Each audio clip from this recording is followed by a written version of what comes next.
In this video, I'd like to show how to install a bed step for a 2022 Tundra. And here you see how it operates. Just putting it down, putting it back up is pretty simple. You can just kick it up with one foot and then just pull it down, kind of back and down with the other foot. Part number is PTS 30-34000. And as we unpack the box, you see just a few pieces of hardware. You have the frame assist, and then you have what they call a linkage assembly, and in some places they call it a step assist. You have a bag of hardware, and then underneath this cardboard is the step pad. So the first step is going to be to mount the frame mount to the receiver mounting point. And if you look underneath here, you can start to see it's the end of the receiver bar.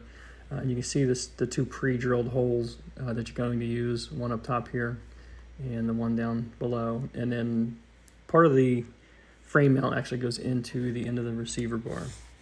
And when you go to install the frame mount, you'll see that there's a stud on the frame mount that's supposed to drop into the stamped hole on the receiver hitch cross tube.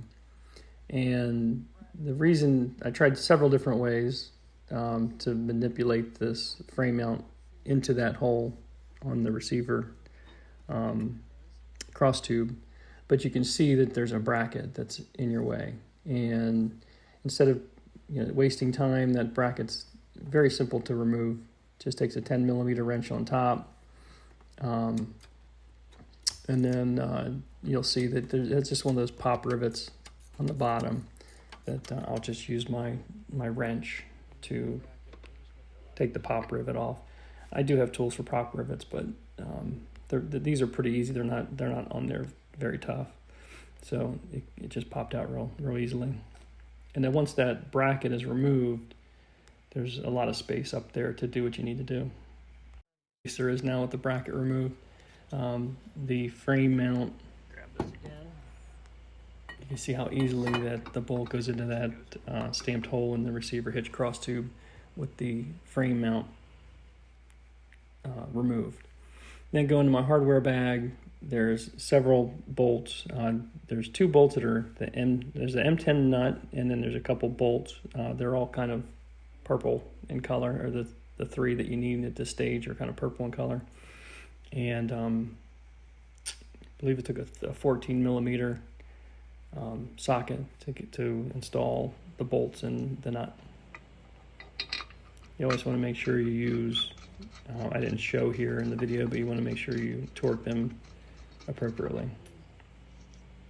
And for the bolts on the frame mount, you want the torque that you're supposed to fasten them at is 29 foot-pounds of torque.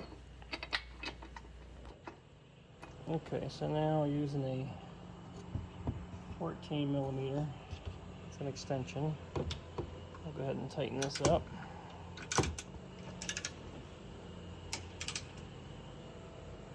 And then we'll tighten the other two up.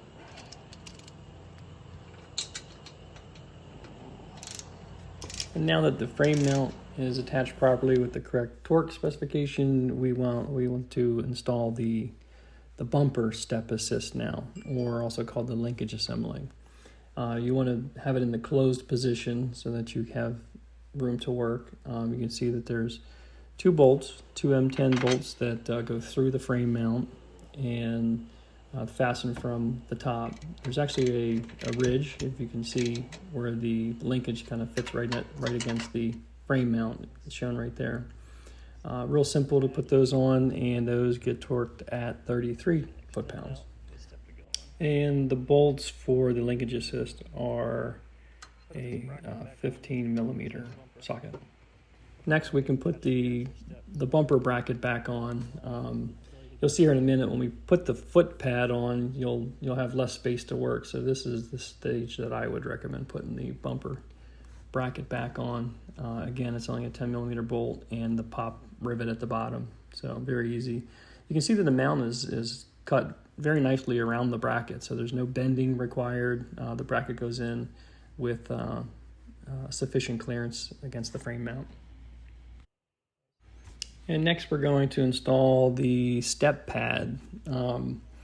There are 3 nut plates that need installed in the pad that you'll see here in a second. The brackets have a lip. The lip faces upward, and you want to put the nut plates in the first, second, and fourth slots. You can see I put one in the fifth, so we're going to take that out. But the first, second, and fourth slots only. So there you are, putting them in. You can see that the raised lip, you can see on the pad. I think that's probably the only way it's going to accept the bracket or the nut plate. You can see here there's a interface on the pad to go into the linkage assembly. You want to place that into the position it extends the step out the most, so it's easy to use your foot to extend the step later on. Then there are 3 cap screws to install, again in the first, second, and fourth locations, and they get tightened down to 6 foot-pounds.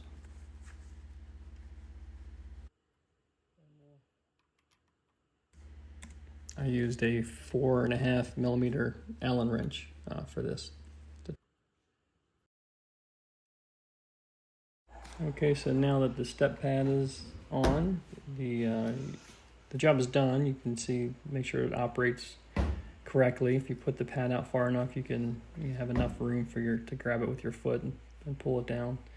And then putting it up just is kind of like pushing up and forward. Again, going down is kind of back and down, and going up is kind of forward and up.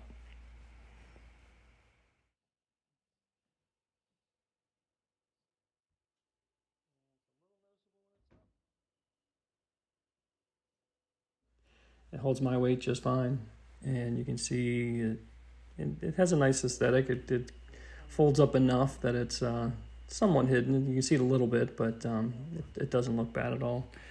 And I'll just kind of show you here, putting the gate down. You can see I'll put all my weight on the step, and you can see the whole truck goes down with my weight.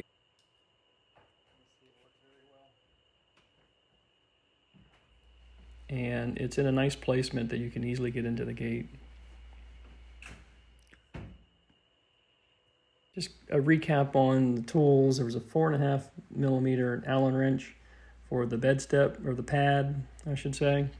A 15 millimeter socket for the 2 bolts on the linkage assembly. And the frame mount was a 14 millimeter socket to attach the nut and the 2 bolts. And the bracket, if you remember, we took the bumper bracket off. If you remember, that was a 10 millimeter. I used a wrench for that. But that's all the tools you need. It's a pretty simple process.